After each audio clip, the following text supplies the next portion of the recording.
Hello everybody and welcome to my studio. I'm really excited to be talking to you about stencils today, specifically about these stencils. These are part of my first stencil collection with Stencil Girl. They're all based on wood grain patterns. And these wood grain patterns all originated with actual prints that I've done from wood, like lumber ends and even the cross sections of trees. Now behind me, you can see some of the original prints, the original nature prints that these stencils are based on, as well as a few pieces that I've created using these stencils. Now, I'm going to share with you some of the things that I've discovered about working with these stencils and a few tips and tricks. Everything I'll be sharing today is really designed to help you work with stencils and encaustic.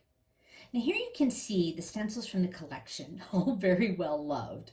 I've got two 6x6 and two 9x12s, all of them based on my original nature prints. Now I often use stencils to make collage fodder for my encaustic paintings. And this is one of my favorite papers, Daiso Calligraphy Practice Paper. It's relatively transparent and, best of all, cheap.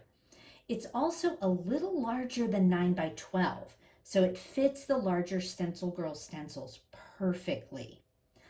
Now sometimes I will also use an unbuffered tissue paper because it's super transparent, or even book pages when I'm printing my collage fodder, because the book pages are nice and absorbent. When I'm printing something that's going to be embedded in encaustic, I typically use speedball block printing inks, the water-soluble ones. They don't say they're oil-based on the label, but they are, so they're compatible with encaustic, and they clean up with soap and water. I like that they dry faster than most oil-based inks, but to keep them workable, I mix a bit of retarder in with them. Really like to use cheap cosmetic wedges for most of my stenciling. They're easy to clean and they last a long time. However, sometimes I will go to the trouble of making a tampo, and I do this by taking a round cosmetic sponge and wrapping it around the end of a cork and then taping it really firmly. Now you can see it's got a smoother edge, okay, rather than the kind of sharp little edges from the cosmetic wedges. These inks will even work on jelly plates. Now, since I'm usually making collage fodder, I'm going to share with you my technique for getting a bunch of prints with a single stencil and two jelly plates rolled out with contrasting inks. You can see here, I've just placed the stencil down on an inked plate and I'm rubbing gently to transfer the ink through the stencil and onto the paper. Now, another thing that I love about this Daiso paper is that I can kind of see through it and see where I've gotten a good transfer of ink as I press. And I can really work on the places I've missed. Now, there was still ink on the plate, so here's the ghost print, picking up more of that ink that was left. Now, as I remove the stencil, you can see I've got a bunch of ink on the back where it transferred from the jelly plate, and I can print that. I'm just putting it inky side up over the other inked plate. And this leaves the impression from the stencil on the first jelly plate ready to print.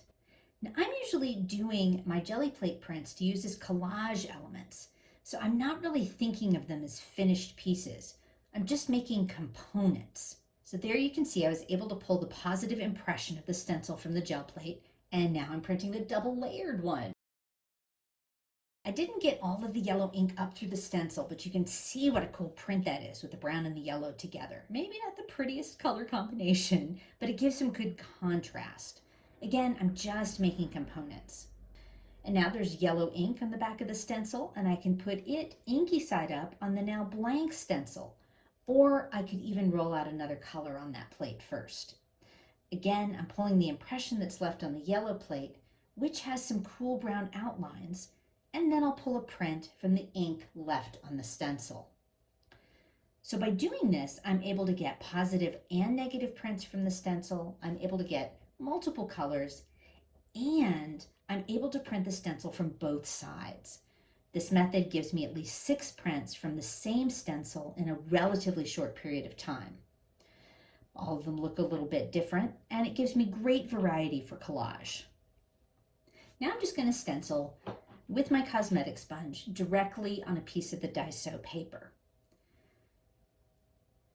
Wow, and I am stenciling so firmly that I am shaking the entire table. It's not actually an earthquake.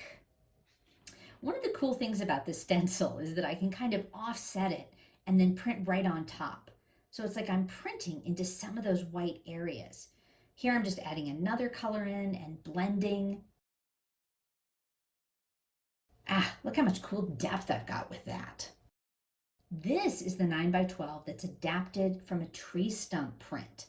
I'm going to get some smaller prints out of this by stencil stacking a round stencil on top, masking off an area of the larger stencil below. And then I'm just going to get this smaller print. You can see I've done a bunch of these and I love the way they stack up. Now I don't have to stack stencils in order to only use a portion of a stencil or to create a smaller shape in a larger texture stencil. I can use blue masking tape to create a shape. Here I'm masking off the shape of a house.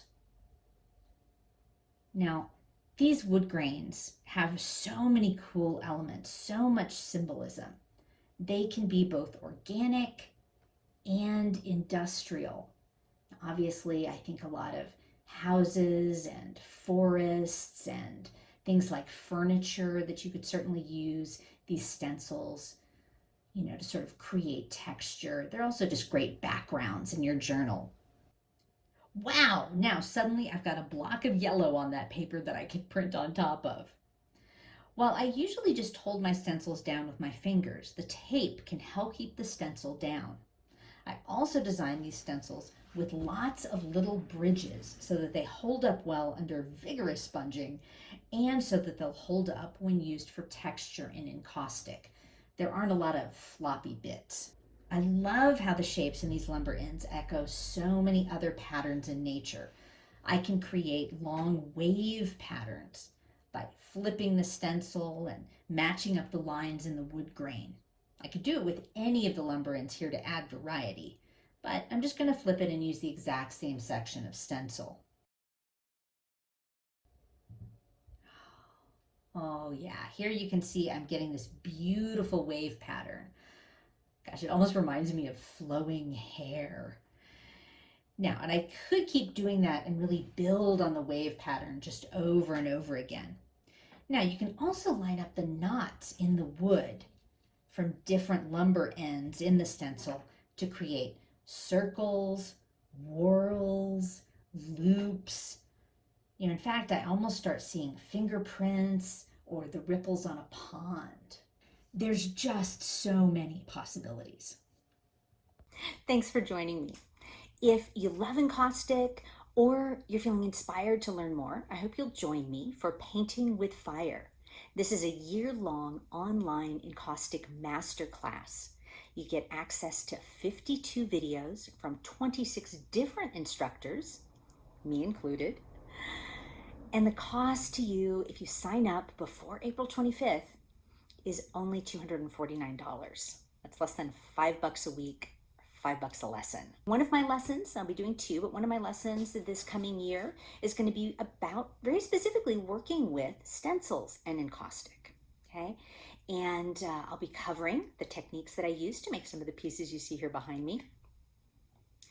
And if you sign up through my link, and the link you see on the screen will take you to my website, it'll give you some more information about the program. And if you sign up through that link, I am offering one lucky winner an inspirational prize package, right? It includes one of my paintings, it includes a signed copy of my book, it includes some nature prints, some note cards, a bunch of goodies to really just help you dive in. Anyway, I hope I'll see you there. much.